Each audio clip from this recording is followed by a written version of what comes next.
इंसान में प्रतिभा नाम की एक चीज होती है। यहाँ ऐसी क्षमता है जो प्रकृति के लाखों वर्षों का काम सुबह से दोपहर तक कर सकती है। अगर जरूरी कोशिश की जाए तो आप जागरूकता से ऐसा कर सकते हैं। अगर जरूरी स्थिति बनाई जाए तो उस व्यक्ति का सफल होना तय है।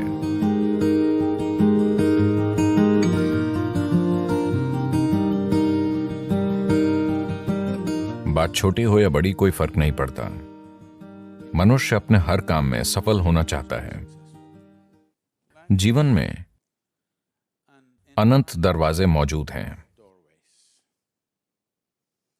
आप बहुत मेहनती हैं तो आप कुछ दरवाजे खोलेंगे। आप बुद्धिमान हैं तो कई दरवाजे खोलेंगे। पर अगर आप वाकई जीवंत हैं तो दरवाजे खुद खुलेंगे। सफल होना लोगों के लिए इतना जटिल हो जाता है कि वो सफलता क्यों चाहते हैं ये आम तौर पर वो बिल्कुल भूल जाते हैं और वो सफलता के सिद्धांत बुनना शुरू कर देते हैं। हर तरह के सिद्धांत, जैसे सफलता क्या होती है। क्या मैं चुटकुला सुना सकता हूं? आप बहुत गंभीर दिख रहे हैं।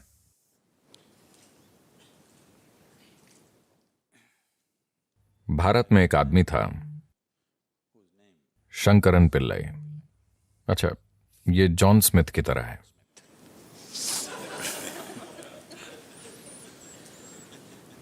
उनका बेटा अमेरिका आया।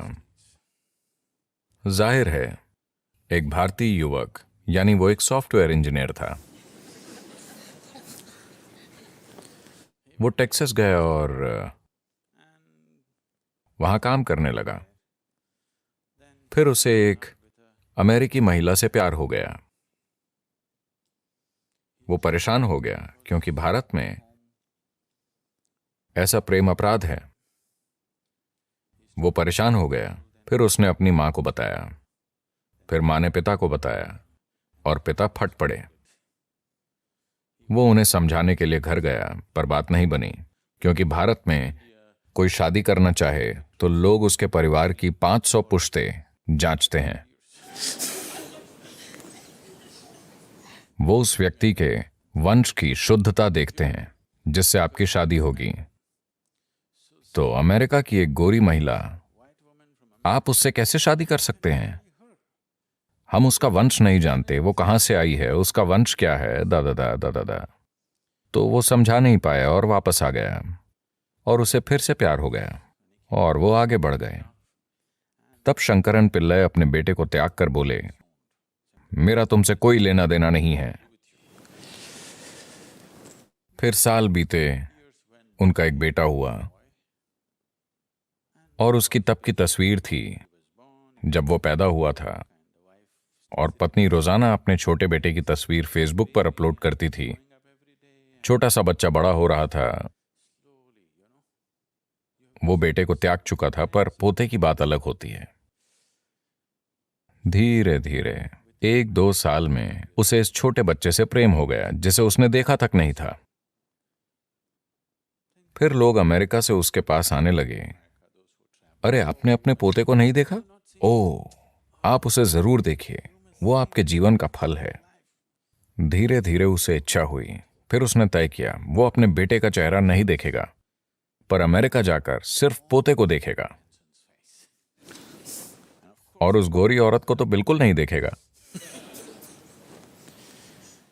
फिर वो अमेरिका गया और उसे एक 7 साल का ऊर्जावान युवा लड़का मिला। वो एक फार्म में रह रहे थे। वो यहां वहां कुछ करता रहता था। उसे इस छोटे साथी से गहरा प्रेम हो गया। फिर एक दिन वो लड़का बोला, दादाजी आओ, मैं आपको तीरंदाजी सिखाता हूं। वो उस लड़के के साथ फार्म में गया और वहां उसने 8 लक्ष्य देखे। वो सभी तीर बिल्कुल निशाने पर थे। शंकरन पिल्लई ने यह देखकर सोचा, अरे ये मेरा पोता है। उसे भारत के सभी महान तीरंदाज याद आ गए, अर्जुन और एकलव्य, और उसे भविष्य दिखा। ओलंपिक स्वर्ण पदक आसमान से गिर रहे थे। फिर उसने पूछा, तुमने कहां से तीर चलाया? लड़का बोला, 20 गज से। क्या? 20 गज की दूरी से तुमने सभी तीर निशाने पर मारे हैं? तुमने ये कैसे किया? फिर लड़का बोला, दादाजी मैं तीर पहले मारता हूं और फिर निशान बना देता हूं। तो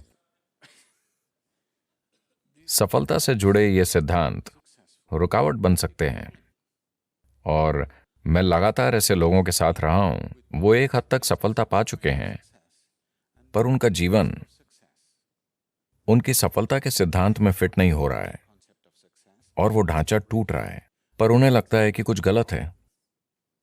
कुछ गलत नहीं है, वो बस बेहतर हो रहे हैं, स्थितियां उन्हें आगे बढ़ा रही हैं, पर उनके सिद्धांत टूट रहे हैं, तो वो अपनी सफलता से दुखी हैं। आपको कई लोग ऐसी चीजों से गुजरते हुए दिखाई देंगे। अगर सफलता की बात करें तो मुझे यकीन है कि आपके पास योजनाएं होंगी कि जीवन में सफल कैसे होना है। आपकी योजनाएं हैं? योजना ठीक है। योजना अच्छी होकर भी एक उलझन हो सकती है, क्योंकि आप आज जो जानते हैं उसी से योजना बनाते हैं। योजना किसी अनजान चीज पर आधारित नहीं होती। आपकी योजना यानी आज को बढ़ा चढ़ाकर कल की कल्पना करना। अभी आप यहां एक स्तर पर हैं। आपकी योजना यह होती है कि ये इतने वर्षों में 10 गुना होना चाहिए, या 100 गुना, या लाख गुना हो जाए। But plan is just essentially an exaggeration of what is today. पर योजना यानी आज की स्थिति को बढ़ा चढ़ाकर की गई कल्पना। शायद इसके पीछे कोई तर्क हो, शायद आप उससे जुड़ी चीजें समझते हों, पर मूल रूप से आप आज की ही बढ़ा चढ़ाकर कल्पना करते हैं। यानी कई मायनों में वो सभी संभावनाएं खत्म हो जाती हैं जो अभी आपके अनुभव में नहीं हैं। आपने पेंसिल्वेनिया की बाढ़ के बारे में सुना? पेंसिल्वेनिया में बाढ़ आती है।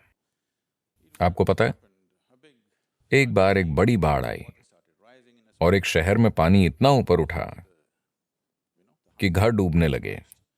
तो 2 छोटे लड़के अपने घर की छत पर चढ़कर बैठे थे। फिर उन्होंने अपने घर के सामने एक टोपी को ऊपर नीचे होते देखा। एक ने पूछा, वो टोपी ऊपर नीचे क्यों हो रही है? दूसरा बोला, चिंता मत करो, वो मेरे पिताजी हैं। कल उनका मेरी मां से झगड़ा हुआ था और उन्होंने प्रण लिया था, नरक या ऊंचा पानी, मैं लॉन जरूर काटूंगा।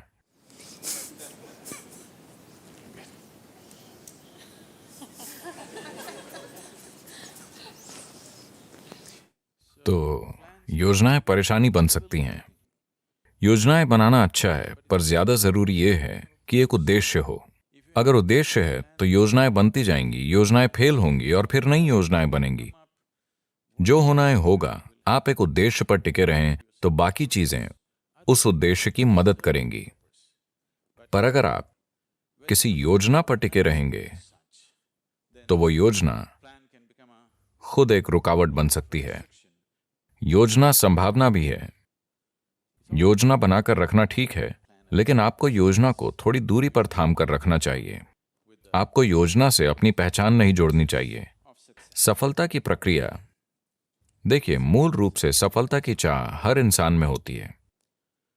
आप उसमें थोड़ी आग डालकर उसे अपना जुनून बना सकते हैं। लेकिन अगर ये आपके अंदर की एक जरूरत बन जाती है कि आपको सफल होना ही है वरना आपको बहुत दुख होगा, तो फिर आप दिक्कत में पड़ने वाले हैं, एक गंभीर दिक्कत। हमारे जुनून जहर बन सकते हैं। If we start becoming resentful for the non-fulfillment of those passions, हमारे जुनून जहर बन सकते हैं अगर हम उन जुनून के सफल न होने पर नाराज होने लगें। तो जहर बनने से मेरा मतलब है कि आज ये दिखाने के लिए काफी मेडिकल और वैज्ञानिक सबूत हैं कि नाराज होने पर, जब आप किसी चीज से गुस्सा होते हैं या चिड़चिड़े होते हैं, तो आज डॉक्टर चेक कर सकते हैं। हम आपका खून लेकर ये देख सकते हैं कि आप अपने सिस्टम में जहर डाल रहे हैं। ये वो जहर है जो आप पीते हैं पर दूसरे के मरने की उम्मीद करते हैं। जीवन ऐसे नहीं चलता। अगर आप जहर पिएंगे तो आप मरेंगे, यही ठीक है, यही ठीक है ना? आप जहर पिए तो आपको मरना चाहिए, मैं जहर पीकर उसे मारना चाहता हूं, ऐसा नहीं होता। like that. तो ऐसी भावनाएं हमारी क्षमता को छीन लेती हैं। देखिए, इंसान में प्रतिभा नाम की एक चीज होती है, हर इंसान में होती है, वो उसे जीवन में कभी ना कभी छूता है। पर प्रश्न ये है कि आप उसे कितनी बार छूते हैं, यही प्रश्न है। You sparked once in your lifetime. That's not good enough. You must be sparking all the time, isn't it? आप अपने जीवन में एक बार चमके, ये काफी नहीं है, आपको हर समय चमकते रहना चाहिए, है ना? प्रतिभा क्या होती है, इसे समझने के कई तरीके हैं, पर सबसे आसान तरीका यह है कि हम हमेशा तार्किक विचारों को ही बुद्धि मानते हैं। नहीं, तार्किक विचार शायद अगले 25 वर्षों में बेकार हो जाएगा, क्योंकि तब शायद आपका कंप्यूटर हर तरह के तार्किक विचार पैदा करने के काबिल हो जाएगा, आपसे कहीं बेहतर और कहीं ज्यादा तेज। तो प्रतिभा को छूना यानी अपने अंदर मौजूद बुद्धि का दूसरा आयाम छूना। आपने नाश्ते में क्या खाया? Chicken in salad. देखिए, उन्होंने मुर्गी खाई। दोपहर होते होते वो मुर्गी एक इंसान में बदल गई है। अगर आप चार्ल्स डार्विन से पूछते कि एक मुर्गी इंसान कितने समय में बनती है, तो वो लाखों वर्षों की बातें करते हैं। यहां ये दोपहर में ही मुर्गी को इंसान में बदल रहे हैं। So there is an intelligence here. There is a competence here. तो यहां एक बुद्धि और क्षमता है जो प्रकृति के लाखों वर्षों के काम को बस दोपहर में ही कर सकती है। बस ये है कि ये बुद्धि अचेतन स्थिति में है। अगर कोशिश की जाए तो आप हर अचेतन प्रक्रिया को एक जागरूक प्रक्रिया में बदल सकते हैं। जागरूकता में अगर इस बुद्धि की एक बूंद भी आपको मिल जाए तो अचानक जीवन एक जादू की तरह चमक उठेगा। जो काम लोग मुश्किल से करते हैं वो आपके लिए आसान होगा। अब जब मैं बुद्धि कहता हूं तो लोग हमेशा ये सोचते हैं, अगर मैं लोगों से पूछूं कि बुद्धि कहां है तो सभी हमेशा यही कहेंगे, है ना? वो ये या ये या ये या ये नहीं कहेंगे। पर आपके शरीर की एक कोशिका आपके दिमाग से कहीं ज्यादा काम कर रही है।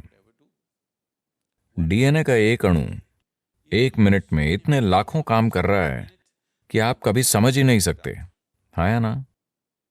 तो योग में या योग विज्ञान में हम कभी भी किसी चीज को मन नहीं मानते। मन जैसी कोई चीज नहीं होती। एक भौतिक शरीर है और एक मानसिक शरीर है। शरीर से सोचना सीखना होगा। ये एक छोटा सा सेशन है, अभी ये बात नहीं करनी चाहिए, पर यह बताना जरूरी है। कई चीजें हैं जो मैं खुद एक ही समय में करता हूं, क्योंकि कोई मुझे बताता है, अभी इस सत्र से पहले कोई कहता है, सद्गुरु इस इमारत की योजना बनानी है, क्योंकि हम सब कुछ खुद करते हैं। अब यहां से जाने से पहले मेरा बिल्डिंग प्लान तैयार होगा, वो अभी यहीं बनेगा, क्योंकि मेरे दिमाग में 12 से 14 चैनल वाकई चलते रहते हैं। सिर्फ दिमाग में ही नहीं, शरीर से भी सोचा जा सकता है। आप शरीर से सोचना सीख लें तो कभी सिरदर्द नहीं देगा, यह सबसे अच्छी बात है। इतनी जिम्मेदारियां हैं और कई चीजें एक साथ चल रही हैं, तो क्या तनाव नहीं होता? बिल्कुल नहीं होता, क्योंकि आप अपने एक गहरे आयाम का इस्तेमाल कर रहे हैं और सभी कर सकते हैं। यह आयाम सभी में है। शायद आपके तर्क का स्तर किसी दूसरे से कम हो, सभी की तार्किकता अलग अलग होती है, पर हर इंसान, अगर आप एक गाजर खाते हैं तो उसे पचा सकते हैं, यानी आप में बुद्धि का एक और आयाम है। हाँ, अगर कोई व्यक्ति ऐसी स्थिति बनाए कि सिस्टम के अंदर जो भी है वो आपके लिए उपलब्ध हो, तो ऐसे व्यक्ति का सफल होना तय है।